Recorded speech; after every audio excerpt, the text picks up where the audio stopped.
Los árboles genealógicos en la Biblia no son solo listas de nombres.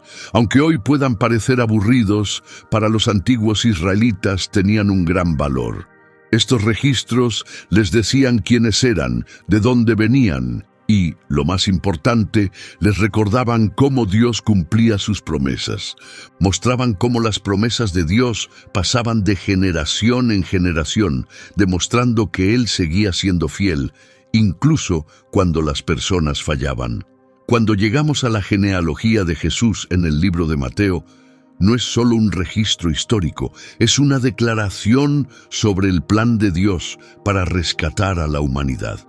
Cada nombre en una genealogía suele señalar a alguien importante, alguien que continuó la línea familiar. Tradicionalmente, esto significaba padres e hijos, porque en esa época la sociedad giraba en torno a los hombres. Eso es lo que hace que la aparición de 5 mujeres en la genealogía de Jesús sea tan notable e incluso impactante. Estas mujeres no fueron incluidas por accidente ni para llenar espacio. Su presencia fue intencional, resaltando la bondad y el control de Dios. ¿Por qué están allí, en una lista donde normalmente no aparecían mujeres? ¿Qué verdad se está comunicando al ponerlas en la familia de Jesús? En un mundo que solía ignorar o excluir a las mujeres, su presencia demuestra que los caminos de Dios no están limitados por las costumbres humanas. Muestra que Dios no juzga según estándares culturales, expectativas de género o estatus. En cambio, Él ve a cada persona como valiosa dentro de su gran historia de rescate y esperanza. El hecho de que estas mujeres estén nombradas envía un mensaje claro sobre el tipo de personas que Dios utiliza. Nos recuerdan que el amor de Dios va más allá de las reglas, más allá de los fracasos y más allá de lo que la sociedad pueda aceptar. Sus historias muestran cómo Dios levanta a los olvidados, trae esperanza donde parece perdida y da propósito a quienes han sido excluidos. Si observamos con atención, podemos ver un patrón. El reino de Dios no se construye sobre el éxito humano, sino sobre su bondad. Y en esa bondad, Él elige a personas que a menudo son ignoradas, débiles o rotas para mostrar su fuerza. Pero hay algo más en estas mujeres que llama la atención. No encajan en el molde de lo que uno esperaría de los antepasados del Mesías.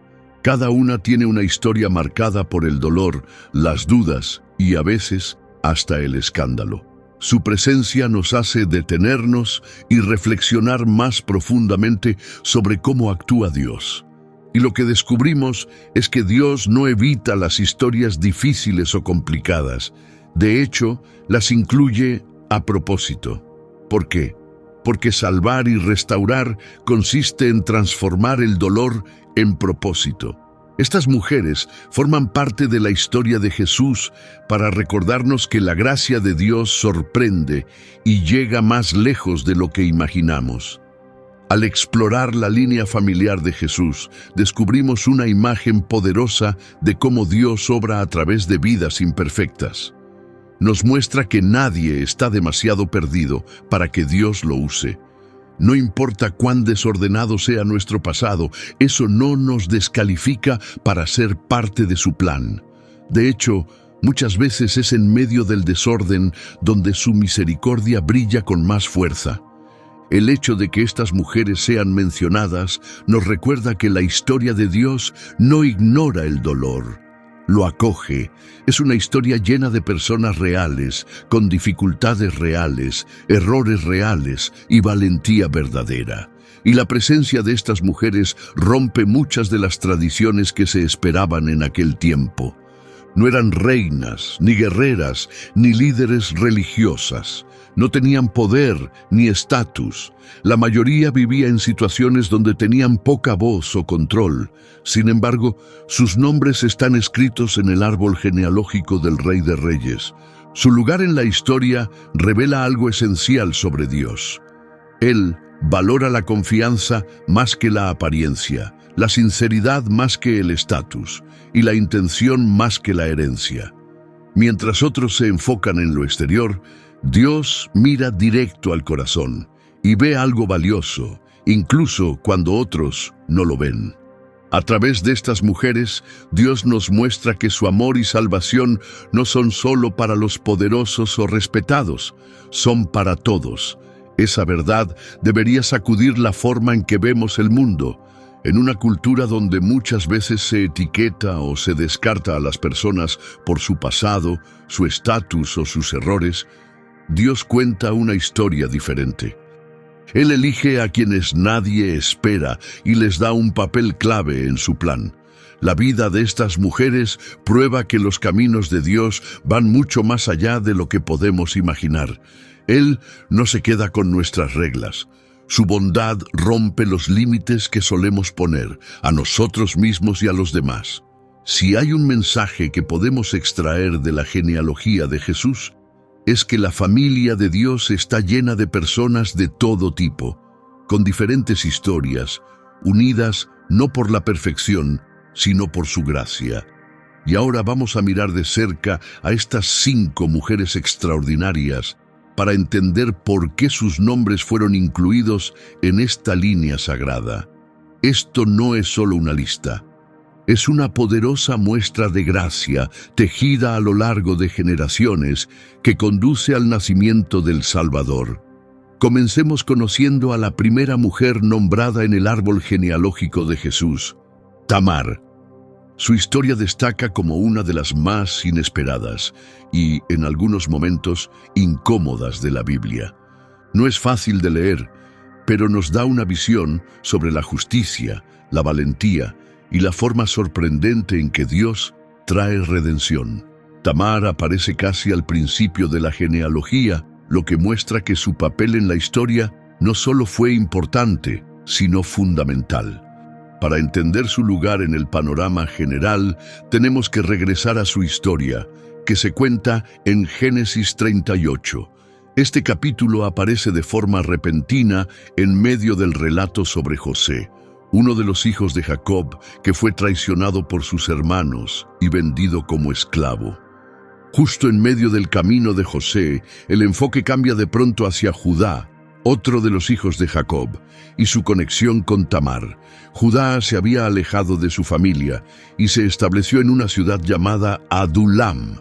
Allí se casó con una mujer local de Canaán y comenzó a criar a sus propios hijos.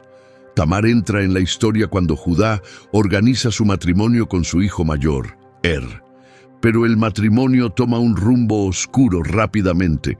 Se nos dice que hizo lo malo ante los ojos de Dios y por eso su vida fue cortada. Tamar quedó viuda y sin hijos, algo que tenía consecuencias serias en aquella época. En ese tiempo, la posición social y el futuro de una mujer dependían profundamente de ser esposa y madre. Sin esposo ni hijo, Tamar tenía poca seguridad y respeto. De acuerdo con una costumbre llamada levirato, era responsabilidad de Judá entregar a su siguiente hijo a Tamar para que tuviera un hijo en nombre de su difunto esposo y así continuar la línea familiar. Entonces Judá le dijo a su segundo hijo, Onán, que se casara con Tamar y tuviera hijos en nombre de su hermano. Pero Onán no tenía intención de cumplir con eso. Fingía cumplir con su deber, pero se aseguraba de que Tamar no pudiera quedar embarazada. No quería tener un hijo que no fuera considerado suyo. Sus acciones fueron vistas como profundamente malas, y Dios también le quitó la vida. Con 2 maridos muertos, ambos habiéndole fallado, Tamar quedó en una posición aún más frágil. En lugar de actuar con compasión, Judá dejó que el miedo lo dominara. En vez de enfrentar la verdad sobre el comportamiento de sus hijos, Judá empezó a sospechar que Tamar tenía algo que ver con sus muertes. Temeroso de perder a su tercer hijo, Sela, decidió esperar. Le dijo a Tamar que regresara a vivir con su familia y esperara hasta que Sela fuera lo suficientemente mayor para casarse, aunque no tenía intención de cumplir con esa promesa. Tamar no era ingenua. Sabía que Judá no pensaba hacer lo correcto. Vivir en casa de su padre como viuda sin hijos significaba estar apartada. sin oportunidades y sin un futuro real. Pero Tamar no aceptó ese destino pasivamente. Mostró fuerza, valentía y un profundo entendimiento de cómo funcionaba su sociedad. Esperó, y cuando vio que Sela había crecido y Judá no había hecho nada, tomó una decisión audaz. Lo que hizo a continuación fue inesperado y polémico. Cuando se enteró de que Judá iba a viajar a un pueblo cercano para la temporada de esquila, ideó un plan atrevido. Se cubrió con un velo para ocultar su identidad y se sentó cerca del camino por donde sabía que él pasaría. Judá la vio y pensó que era una prostituta. Se acercó a ella sin reconocerla como su nuera. Acordaron un precio y Tamar le pidió algo a cambio: su sello, su cordón y su bastón.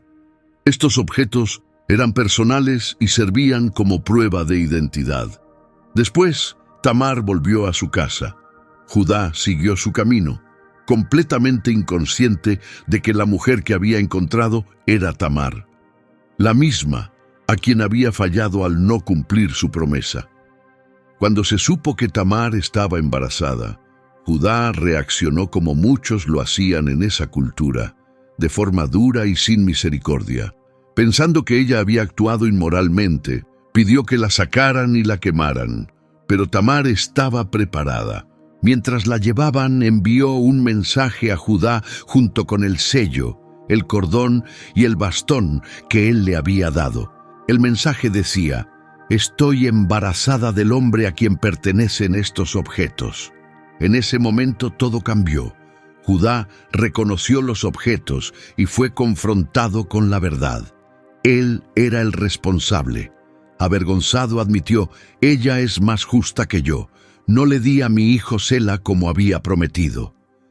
Ese momento de honestidad por parte de Judá es muy significativo. No fue solo una confesión personal, fue un reconocimiento del valor de Tamar y de su lucha por justicia. Ella había tomado su destino en sus manos en un mundo que no la protegía. Lo que al principio parecía escandaloso fue en realidad un acto de gran valentía y fe. Tamar no quería engañar ni avergonzar a nadie. Estaba defendiendo sus derechos en un sistema que la había dejado de lado.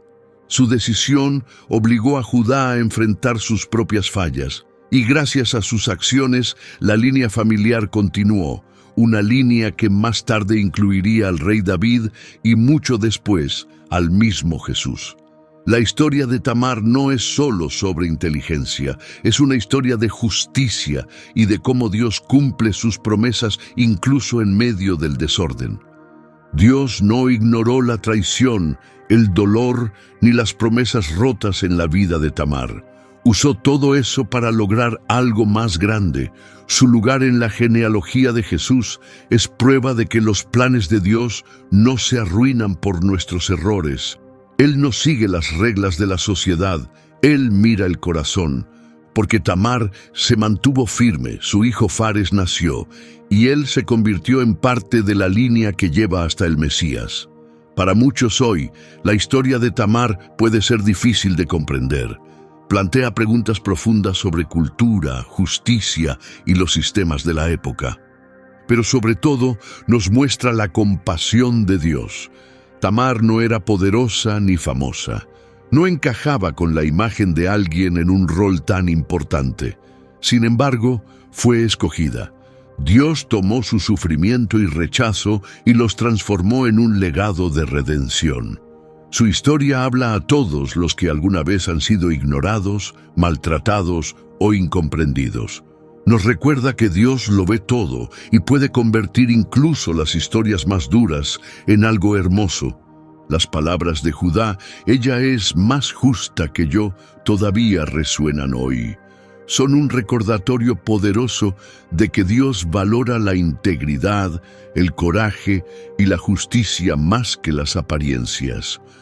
Gracias a la fortaleza de Tamar y su decisión de actuar, ella se convirtió en parte de la historia que algún día llevaría al nacimiento del Salvador. La historia de Tamar prepara el terreno para un tema poderoso que veremos también con las otras mujeres en la genealogía de Jesús.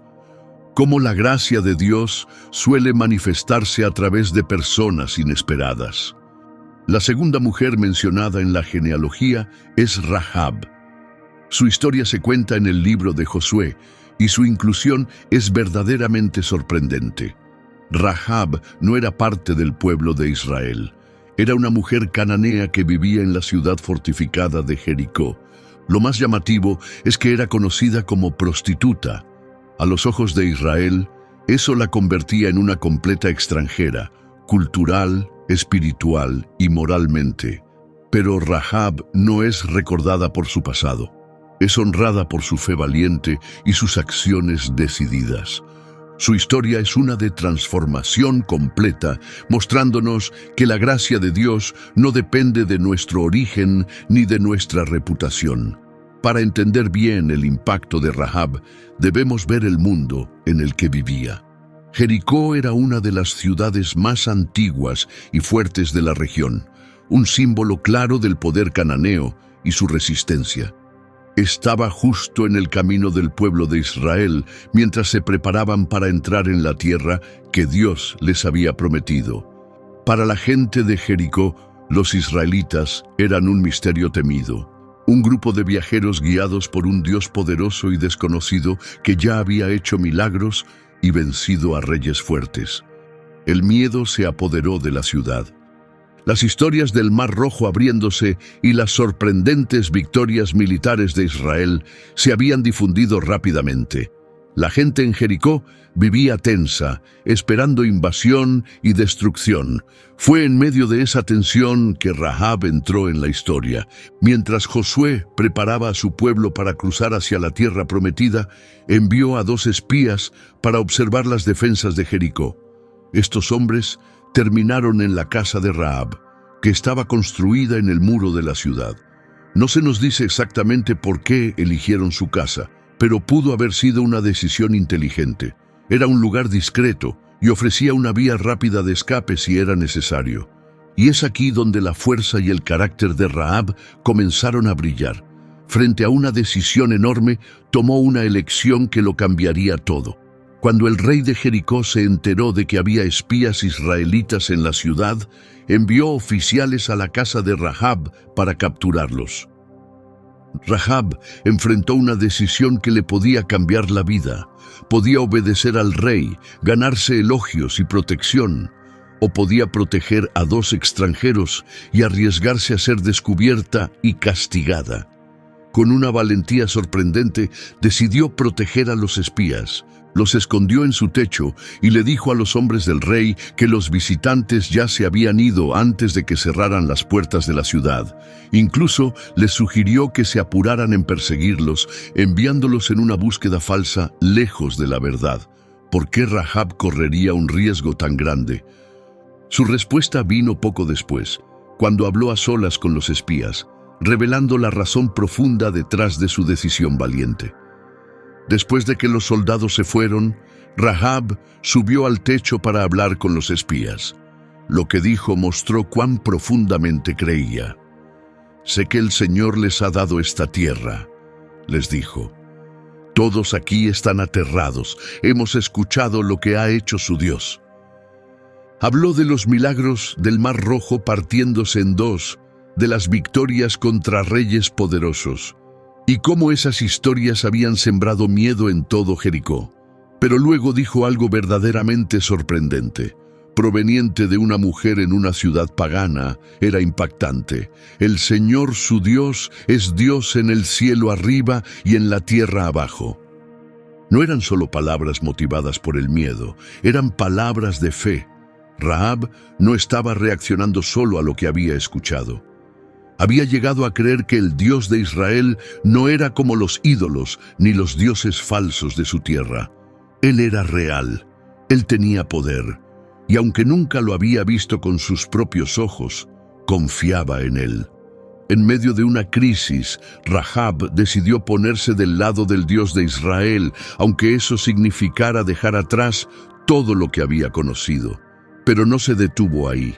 También pidió que protegieran a su familia. les rogó a los hombres que, en nombre de su Dios, prometieran mostrar misericordia a su casa cuando cayera la ciudad. Los espías aceptaron, le dieron un cordón rojo y le dijeron que lo atara en su ventana. Ese cordón marcaría su casa como un lugar seguro. Cuando los israelitas llegaran, lo verían y sabrían que no debían hacer daño a nadie dentro. Ese cordón escarlata no era solo una señal, era un símbolo poderoso. Recordaba la sangre del cordero durante la primera Pascua en Egipto, cuando Dios protegió los hogares marcados con sangre. De la misma forma, el hogar de Rahab, marcado por la fe, se convirtió en un lugar de protección y rescate. Cuando las murallas de Jericó finalmente se derrumbaron y la ciudad fue destruida, la casa de Rahab quedó intacta. Josué dio órdenes claras a los espías: vayan a la casa de la mujer y saquen a salvo a ella y a todos los que estén con ella. Y así lo hicieron. Rahab y toda su familia fueron rescatados y llevados a un lugar seguro fuera del campamento. En ese momento, Rahab dejó de ser una mujer de Jericó. Se convirtió en parte del pueblo de Israel. Pero su historia no terminó ahí. Las Escrituras nos dicen que Rahab se quedó con los israelitas el resto de su vida. Más adelante, según la tradición y el Nuevo Testamento, se casó con un israelita llamado Salmón. Juntos tuvieron un hijo llamado Booz. Booz sería el bisabuelo del rey David. Gracias a su fe y su valentía, Rahab fue integrada en la misma línea familiar que un día traería a Jesús al mundo.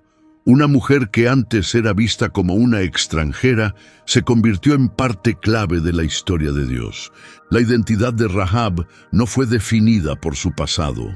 Lo que realmente marcó su historia fue su fe, su recorrido de una mujer extranjera con una reputación difícil a una figura respetada en la genealogía de Jesús. Muestra el poder increíble de Dios para redimir.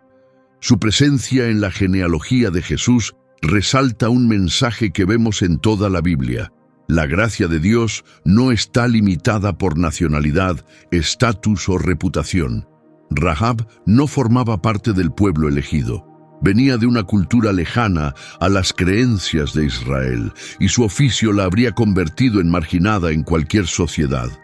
Pero Dios vio más allá de su pasado, vio su fe.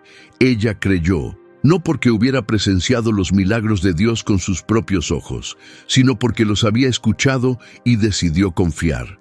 La historia de Rahab nos invita a pensar diferente sobre la fe. No se trata de dónde venimos o la vida que hemos vivido. Se trata de lo que creemos y de cómo actuamos en base a esa creencia. Ella arriesgó todo porque confió en un Dios que nunca había conocido, y esa fe cambió su vida y la historia. Su historia también apunta hacia Jesús. Así como Rahab rompió barreras sociales, Jesús también derribaría divisiones entre las personas, acogiendo tanto a judíos como a no judíos, a justos y quebrantados en su reino. Cuando miramos a Rahab, vemos más que coraje, vemos transformación. Se convirtió en parte de algo mucho más grande que ella porque se atrevió a creer. Y ahora llegamos a la tercera mujer mencionada en el árbol genealógico de Jesús: Ruth. Mientras Tamar y Rahab son recordadas por su fuerza en momentos difíciles, la historia de Ruth brilla por su devoción constante y su tranquila confianza en el cuidado de Dios. Al igual que las otras, ella no era israelita, era moabita, parte de una nación que a menudo era vista como enemiga por Israel. Sin embargo, su vida es una de las historias más queridas de la Biblia. La fidelidad y el amor de Ruth son un recordatorio poderoso de cómo Dios obra a través de personas humildes y leales. Su historia comienza con dolor. Se casó con un hombre israelita cuya familia se había mudado a Moab para escapar de una hambruna en su tierra natal, Belén. Elimelec, el padre, llevó a su esposa Noemí y a sus 2 hijos a Moab, con la esperanza de encontrar una vida mejor. Pero la tragedia llegó pronto. Elimelec murió, dejando a Noemí sin esposo. Aún así, sus hijos permanecieron y formaron su propia vida. Se casaron con mujeres moabitas, Ruth y Orfa. Durante un tiempo, la vida siguió su curso, pero luego ambos hijos también murieron. Noemí, Ruth y Orfa quedaron solas, 3 viudas sin esposos ni hijos. En el mundo antiguo, eso significaba una gran vulnerabilidad. Una viuda tenía pocas opciones y poca protección. Sin una familia que la apoyara, su futuro era incierto y sombrío. Tras perder a su esposo y a sus 2 hijos, Noemí se encontró en una situación desesperada y dolorosa. Sin familiares varones que la cuidaran y sin futuro en Moab, decidió regresar a Belén, su tierra natal. Había oído que la hambruna en Israel había terminado y que nuevamente había alimento disponible. Pero ese viaje no era solo un regreso a casa. Para Noemí era un regreso lleno de tristeza, una señal de todo lo que había perdido y una pequeña esperanza de encontrar paz entre su gente. Antes de partir, animó a sus nueras, Ruth y Orfa, a quedarse en Moab. Creía que tendrían un mejor futuro si se quedaban en su tierra, donde podrían volver a casarse y rehacer sus vidas. Fue una sugerencia generosa y amorosa. Noemí incluso oró para que Dios las bendijera, así como ellas habían mostrado amor y lealtad a ella y a sus hijos. Al principio, ambas se negaron a dejarla.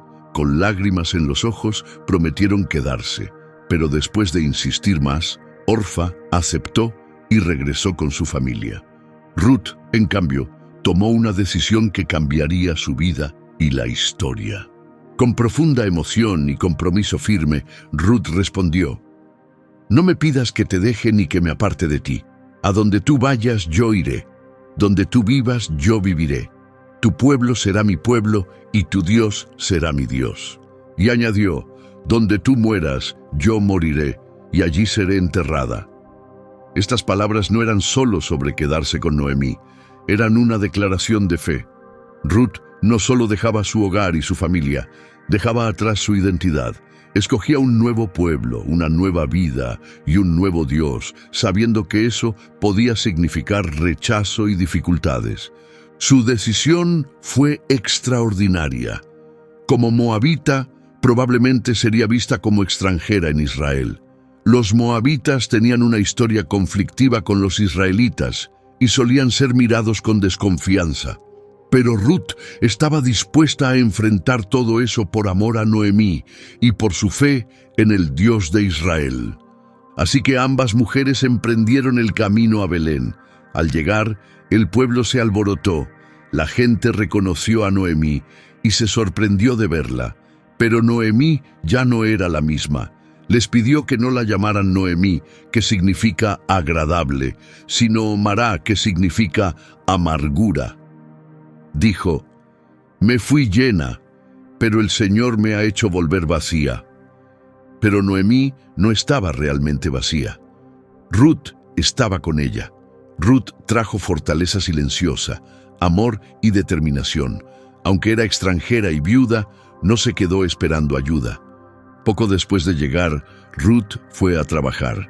Recogía espigas que quedaban en los campos, algo permitido por la ley de Dios para ayudar a los pobres, viudas y extranjeros.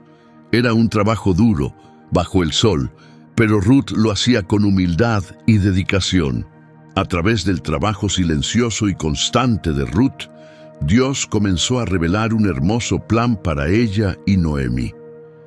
Mientras recogía espigas en los campos, Ruth llamó la atención de Buz, un respetado y rico propietario de tierras que por casualidad o por diseño divino era pariente del difunto esposo de Noemí, Elimelec.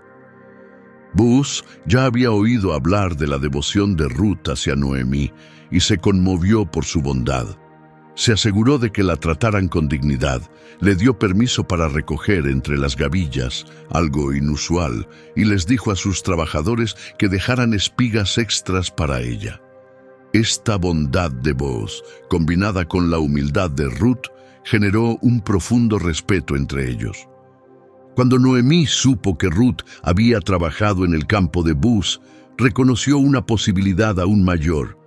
Buz podía actuar como redentor. En su cultura, eso significaba que un pariente cercano podía ayudar a una familia necesitada casándose con la viuda y continuando la línea familiar. Noemí animó a Ruth a ir a Booz y de forma respetuosa y culturalmente entendida, pedirle que asumiera ese rol.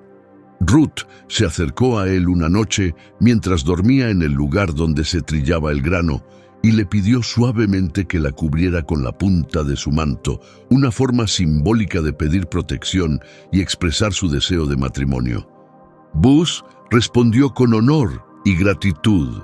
Elogió a Ruth por su lealtad y le aseguró que con gusto sería su redentor. Sin embargo, había una complicación. Otro pariente tenía el primer derecho de redención. Como Buz era un hombre íntegro, no lo ignoró. Llevó el asunto ante los ancianos del pueblo, presentando la oportunidad al pariente más cercano. Cuando ese hombre rechazó, Buz quedó libre para casarse con Ruth. Su matrimonio marcó un nuevo comienzo. Una historia que empezó con dolor, pobreza e incertidumbre se transformó en una llena de amor, esperanza y redención. Dios había estado obrando todo el tiempo, guiando cada paso hacia un futuro lleno de promesas. Ruth y Booz tuvieron un hijo llamado Obed. Para Noemí, quien alguna vez creyó que su vida había terminado, ese niño trajo nueva alegría y propósito. Las mujeres del pueblo celebraron con ella y dijeron: «Alabado sea el Señor, que hoy no te ha dejado sin un redentor, que este niño sea famoso en todo Israel». Ese niño, Obed, crecería para convertirse en el padre de Isaí, quien sería el padre del rey David. A través de Ruth, una viuda extranjera sin estatus, surgió la línea real que un día conduciría a Jesucristo. La historia de Ruth muestra cómo Dios recibe a quienes vienen a Él con fe, sin importar de dónde provienen. Su vida nos recuerda que la lealtad, la bondad y la fuerza silenciosa son profundamente valiosas para Dios, aunque el mundo no las reconozca. Ella es un ejemplo poderoso de que el reino de Dios está abierto a todos los que confían en Él. Y ahora llegamos a la cuarta mujer en la genealogía de Jesús, Betsabé, cuya historia quizás sea la más complicada y desafiante de todas. La vida de Betsabé estuvo marcada por el dolor, la pérdida y la controversia. Su historia está profundamente ligada al rey David, una de las figuras más conocidas del Antiguo Testamento, pero también revela una historia de profundo sufrimiento y consecuencias difíciles. La Biblia no oculta los errores de sus personajes centrales, y la experiencia de Betsabé es un ejemplo claro de cómo las decisiones, especialmente las pecaminosas, pueden afectar muchas vidas. Pero dentro de su historia también vemos esperanza, fortaleza y la capacidad asombrosa de Dios para sacar algo bueno incluso de los momentos más oscuros. Betsabé aparece por primera vez en el relato bíblico en 2 Samuel 11, y desde el principio su introducción se da en medio de una situación dolorosa. Cuando el rey David estaba en el punto más alto de su poder, tomó una decisión que cambiaría su vida y la de Betsabé para siempre. Una tarde, David vio a Betsabé bañándose desde la azotea de su palacio. Se la describe como una mujer muy hermosa, y David, dominado por el deseo, envió mensajeros para traerla ante él. Hay muchas formas de interpretar ese momento, pero una cosa es clara. David tenía toda la autoridad y Betsabé casi ninguna. La Biblia no nos dice lo que Betsabé pensó o sintió. La historia se centra en las acciones de David, dejando claro que no fue una relación equitativa ni consensuada. Fue un abuso claro del poder real. La Escritura lo dice sin rodeos. David la mandó a llamar, ella fue a él, y él se acostó con ella. Luego, ella regresó a su casa. Eso pudo haber sido el final, excepto porque Betsabé luego descubrió que estaba embarazada. Como su esposo, Urías, estaba en el campo de batalla como parte del ejército de David, No había forma de ocultar el embarazo. Betsabé envió aviso a David, y desde ahí la situación se descontroló aún más. Intentando encubrir lo sucedido, David mandó llamar a Urías desde el frente de batalla, esperando que se acostara con su esposa y pensara que el hijo era suyo. Pero Urías, un hombre de principios firmes, se negó a disfrutar de comodidad en casa, mientras sus compañeros aún estaban en peligro. Se quedó cerca del palacio y no fue a su hogar. El plan de David fracasó y su desesperación creció. Tomó una decisión oscura. Escribió instrucciones para Joab, su comandante militar, diciéndole que colocara a Urías en la línea de combate más peligrosa y luego se retirara, asegurando su muerte. David envió este mensaje mortal en manos del mismo Urías. Joab obedeció la orden. Urías murió en batalla, tal como David había planeado. Después del periodo de luto, Betsabé fue llevada al palacio y se convirtió en esposa de David. Para Betsabé, esta serie de eventos debió ser devastadora. Perdió a su esposo en la guerra, enviado a morir por el mismo rey que se había aprovechado de ella. Fue arrastrada a un escándalo que nunca pidió, y su vida cambió para siempre. En cuestión de días, la vida de Betsabé cambió por completo. Había sido la esposa de un soldado valiente y honorable, y de pronto se convirtió en una viuda dolida, llevando no solo el peso de la pérdida, sino también el trauma de haber sido usada y manipulada por el hombre más poderoso del país. Su mundo fue destruido por decisiones que ella nunca eligió. Aún así, la historia de Betsabé no termina en tragedia. Aquí es donde comenzamos a ver la justicia y la misericordia de Dios desplegarse de formas inesperadas. Dios no guardó silencio sobre lo que había sucedido. Envió al profeta Natán para confrontar a David. Natán le contó al rey una historia sobre un hombre rico que robó la única oveja de un hombre pobre, a pesar de tener muchas propias. Al oírla, David se indignó. Declaró que ese hombre merecía la muerte. Entonces Natán reveló una verdad contundente: tú eres ese hombre. En ese momento, David tuvo que enfrentar lo que había hecho: adulterio, mentiras y hasta asesinato.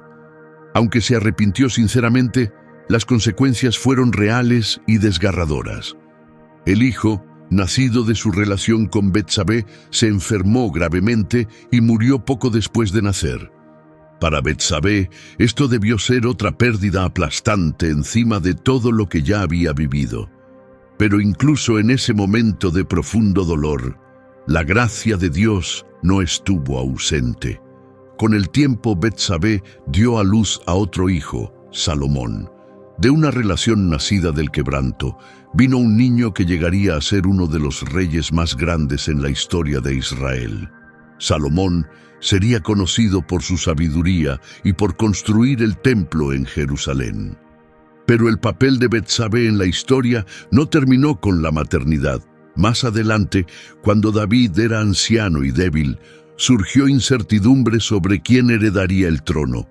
Uno de los hijos de David intentó tomar el poder, pero Betsabé, junto con el profeta Natán, intervino para proteger el futuro de Salomón. Se acercó a David con respeto, pero también con firmeza. Le recordó su promesa, que Salomón sería el rey. Su valentía y sabiduría ayudaron a asegurar que Salomón fuera declarado heredero legítimo. El nombre de Betsabé en el árbol genealógico de Jesús dice mucho. Nos muestra que, sin importar cuán dolorosa o complicada sea nuestra historia, Dios aún puede redimirla. Su vida no quedó definida por el escándalo al que fue arrastrada, sino por el propósito que Dios sacó de esa experiencia. La presencia de Betsabé en la genealogía no justifica el pecado de David. Más bien, resalta cómo Dios puede traer sanidad y propósito incluso en los momentos más rotos. Su historia es un recordatorio poderoso de que Dios ve el sufrimiento, valora a quienes han sido heridos y puede restaurar lo que parece perdido. Ahora llegamos a la última mujer en la genealogía de Jesús, María, su madre. La historia de María es distinta a la de las otras 4 mujeres mencionadas. Mientras Tamar, Rahab, Ruth y Betsabé vivieron historias marcadas por lucha, pérdida o escándalo, María es presentada como un símbolo de pureza, humildad y profunda confianza en Dios. Aún así, como las demás, no era alguien que el mundo esperaría que Dios escogiera. Y eso es precisamente lo que hace su historia tan poderosa. Dios a menudo elige a los ignorados para llevar a cabo su obra más grande. El camino de María, de una adolescente en un pueblo pequeño a madre del Mesías, es una historia de fe y entrega total. Ella venía de Nazaret, un pueblo tranquilo y poco conocido en Galilea, un lugar sin fama ni prestigio. Era joven, probablemente aún una adolescente, y estaba comprometida con un hombre llamado José, quien descendía de la línea real de David. Desde fuera su vida parecía normal. Estaba por casarse, formar un hogar y vivir una vida sencilla. Pero Dios tenía un plan mucho más extraordinario. Todo cambió cuando el ángel Gabriel se le apareció con un mensaje como ningún otro. Al principio, María se sintió confundida y preocupada. ¿Por qué un ángel la llamaría muy favorecida? Ella solo era una joven común de un pueblo pequeño. Gabriel la tranquilizó y luego le reveló el plan de Dios. Tendría un hijo, y ese hijo sería el Hijo de Dios. Aunque sorprendida, María no dudó. Solo preguntó, ¿cómo podrá ser esto si soy virgen? Su pregunta no venía de la incredulidad, sino de un deseo sincero de entender. Gabriel le explicó que el Espíritu Santo vendría sobre ella y que el niño sería concebido por el poder de Dios. No sería un nacimiento común, sino el cumplimiento de una antigua profecía, un niño santo enviado del cielo. Lo que ocurrió después es uno de los actos de confianza más profundos de toda la Escritura. Frente al temor y la incertidumbre, María simplemente respondió, «Soy la sierva del Señor, que se cumpla en mí lo que has dicho».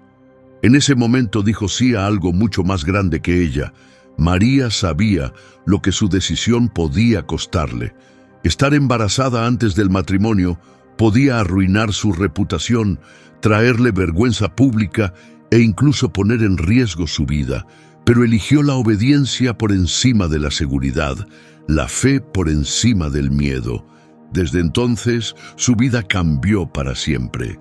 El mensaje del ángel se confirmó cuando visitó a su parienta Isabel, quien también estaba milagrosamente embarazada, de Juan el Bautista. Al saludarla, el bebé en el vientre de Isabel saltó de alegría y, llena del Espíritu Santo, ella declaró que María era bendita y que su hijo era el prometido del Señor.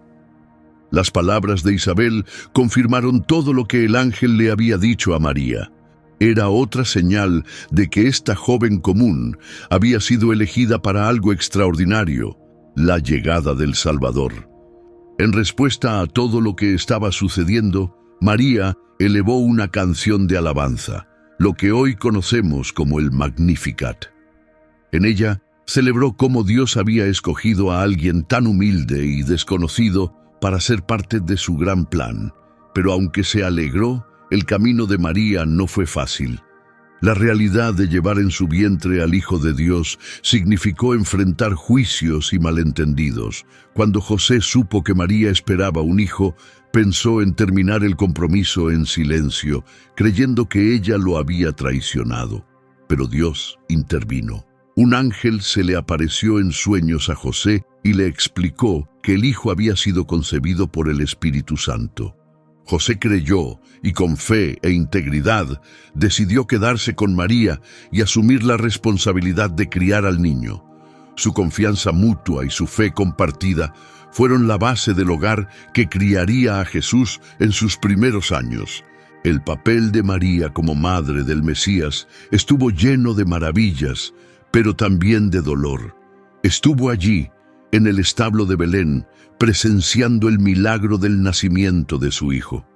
Guardó en su corazón los recuerdos de los pastores, contando sobre ángeles en la noche y de sabios de tierras lejanas, arrodillándose ante su bebé, ofreciendo tesoros dignos de un rey. Pero María también estuvo allí cuando llegó el peligro.